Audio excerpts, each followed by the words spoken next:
की तरफ से कांस्टेबल ड्राइवर और ड्राइवर डीसीपीओ मतलब ड्राइवर कम पंप ऑपरेटर जो कि रखे जाते हैं फायर सर्विस के लिए दोस्तों, उसकी वैकेंसी आ गई जिसका नाम सीआईएसएफ 2024 यहाँ पे रखा गया। एप्लीकेशन का नाम यहाँ पे देख सकते हैं, इसका ऑनलाइन फॉर्म वो 3 फरवरी से यहाँ पे स्टार्ट हो जाएगा। 3 फरवरी से आपका स्टार्ट हो जाएगा जो कि 4 मार्च तक रहने वाला है। तो इस वीडियो में आपको हम कंप्लीट जानकारी बताएंगे कि क्या एलिजिबिलिटी क्राइटेरिया रहने वाली, क्या फीस रहने वाली, सारी आपको प्रोसेस बताएंगे, कैसे कैसे इसका जो है भर्ती प्रक्रिया होती है, सारी चीज़ें आपको इस वीडियो में कंप्लीट जानकारी देने वाले हैं। तो प्लीज़ वीडियो के एंड तक बने रहिएगा, तभी आपको कंप्लीट चीज़ें समझ में आएंगी। यहाँ पे देख लेते हैं, सबसे पहले हम आपको बता दें जो मैंने आपको बताया 3 फरवरी से आपका स्टार्ट हो जाएगा यहाँ पे आप एप्लीकेशन फॉर्म, और 4 मार्च तक चलने वाला है, जो कि यहाँ पे लेवल 3 की इसका वहाँ पे रहने वाला दोस्तों। सिर्फ और सिर्फ मेल कैंडिडेट के लिए होता है, ये फीमेल कैंडिडेट के लिए वैकेंसी नहीं होती ड्राइवर की। तो यहाँ पे आपको यहाँ पे ध्यान रखना है। नीचे आ जाते हैं, बात कर लेते हैं रिक्रूटमेंट प्रोसेस की। तो सबसे पहले आपका पीटी पीएचटी होगा, उसके बाद आपका डॉक्यूमेंटेशन साथ ही में हो जाता है पीटी पीएचटी के समय। उसके बाद जो है ट्रेड टेस्ट, रिटन एग्जामिनेशन, फिर मेडिकल एग्जामिनेशन, उसके बाद सारी चीज़ें मेरिट के अकॉर्डिंग यहाँ पे भर्ती कराई जाती है। आपका जो रिटन एग्जामिनेशन होता है OMR बेस्ड या तो CBT मतलब कंप्यूटर पे या फिर EMR पे OMR पे हो सकता है। यहाँ पे दोनों चीज़ें यहाँ पे दे रखी हैं, तो कोई भी यहाँ पे हो सकता है। वेरिफिकेशन के लिए यहाँ पे डॉक्यूमेंट्स वगैरह उसके बाद होता है और आपके यहाँ पे ज्वाइनिंग हो जाती है। तो ये प्रोसेस होता है इसमें वैकेंसी के लिए। बाकी मैंने यहाँ पे डिटेल्ड वीडियो पुरानी भर्तियों का भी बनाया हुआ है, तो आप आई बटन पे या नीचे डिस्क्रिप्शन में लिंक है, चेक कर सकते हैं कि प्रोसेस फिजिकल में क्या क्या होता है। बाकी एक नई वीडियो 2025 के लिए मैं बना दूंगा कि फिजिकल में क्या क्या होगा, यहाँ पे कैसे कैसे यहाँ पे रहने वाले, सारी चीज़ें आपको डिटेल्स में मिल जाएंगी इसी चैनल पे। तो चैनल पे अगर नए हैं तो प्लीज़ सब्सक्राइब जरूर कर लीजिएगा, यहाँ पे आपको सारी जानकारी इसी तरह से मिलती रहेंगी। नीचे देख लेते हैं, यहाँ पे बात कर लेते हैं कट ऑफ एज की। तो सबसे इम्पोर्टेंट जो आ जाता है वो कट ऑफ डेट आ जाती है, मतलब किस डेट तक आपको यहाँ पे आपके जितने भी सर्टिफिकेट्स हैं, आपके क्वालिफिकेशन है, आपका एज कैलकुलेट कब से किया जाएगा। तो एज कैलकुलेट जो है वो जो एग्ज़ाम वो क्या नाम है आपका एप्लीकेशन का लास्ट डेट है 4 मार्च। यहाँ पे देख लीजिए 4 मार्च तक अगर आपकी एज जो है वो 21 साल यहाँ पे है, अगर 21 साल से लेके 27 साल है तो आपका यहाँ पे आपको कैलकुलेट कर लेना है 4 मार्च तक आपकी एज 21 साल कंप्लीट होनी चाहिए।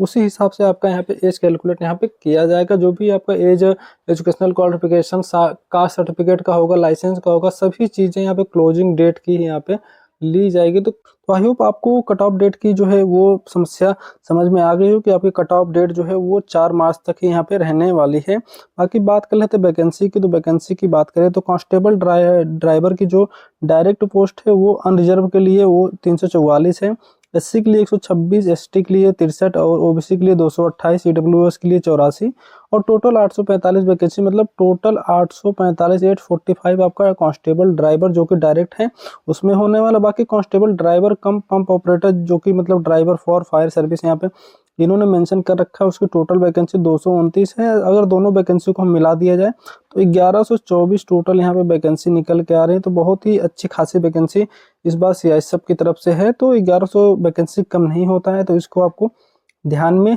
रख के चलना है। यहाँ पे देख लेते हैं रिजर्वेशन वगैरह के यहाँ लिखा होता है। अब बात कर लेते हैं एज की। एज मैंने आपको बताया जो है वो 21 से लेके वो 27 साल यहाँ पे होने वाली। नीचे हम आपको दिखा भी देते हैं एलिजिबिलिटी क्राइटेरिया की। जो एज क्राइटेरिया है बिटवीन 21 टू 27, मतलब 21 से 27 साल आपकी एज होनी चाहिए। बाकी क्रूशियल डेट यहाँ पे मैंने यहाँ पे बताया 4 मार्च यहाँ पे रहने वाली। जो फॉर्म की लास्ट डेट है 4 मार्च, उसी डेट तक आपकी एज को काउंट किया जाएगा। बाकी बात कर लेते हैं अपर एज की, मतलब किन किन लोगों को वो छूट मिलने वाली है यहाँ पे। तो देख लीजिए यहाँ पे जो छूट में एज में जो छूट है वो मिलता है SC ST के लिए वो है 5 साल और OBC के लिए 3 साल यहाँ पे मेंशन किया गया। यहाँ पे देख सकते हैं further relaxation by 5 years in respect of SC ST and 3 years in respect of OBC candidates के लिए यहाँ पे छूट मिलने वाली है।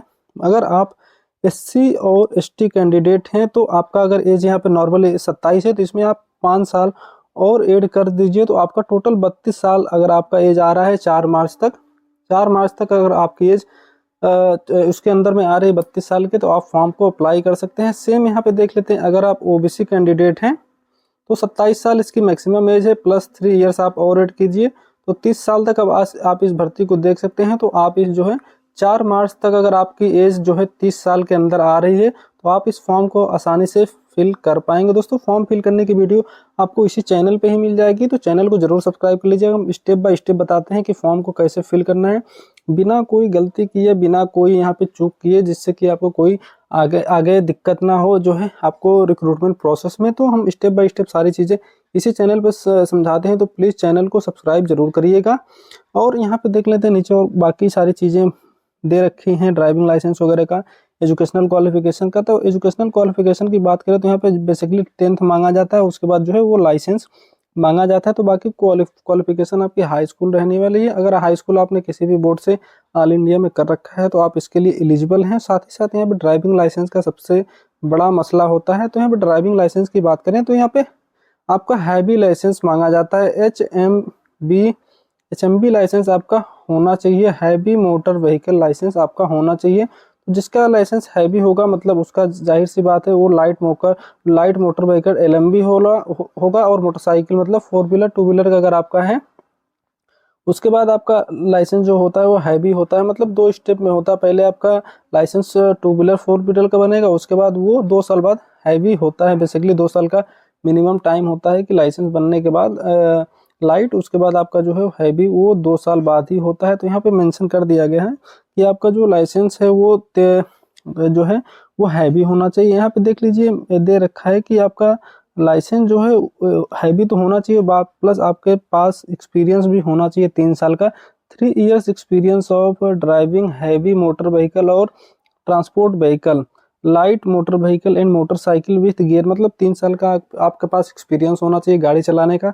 यहाँ पे साफ साफ बता दिया गया है, the experience of above driving shall be calculated from the date of issuance of the light motor LMB. जो भी आपका लाइट मोटर व्हीकल का वो इशू हुआ है लाइसेंस, जो भी आपका एलएमबी का इशू हुआ 4 व्हीलर 2 व्हीलर का, the cut off date of determining the eligibility shall be closing date of receipt of application. मतलब 4 मार्च तक जब भी आपका लाइसेंस यहाँ पे बना है, जो 4 व्हीलर का आपका लाइसेंस बना है, उसका आपका वो 3 साल से वहाँ पे एक्सपीरियंस वहाँ से कैलकुलेट किया जाएगा।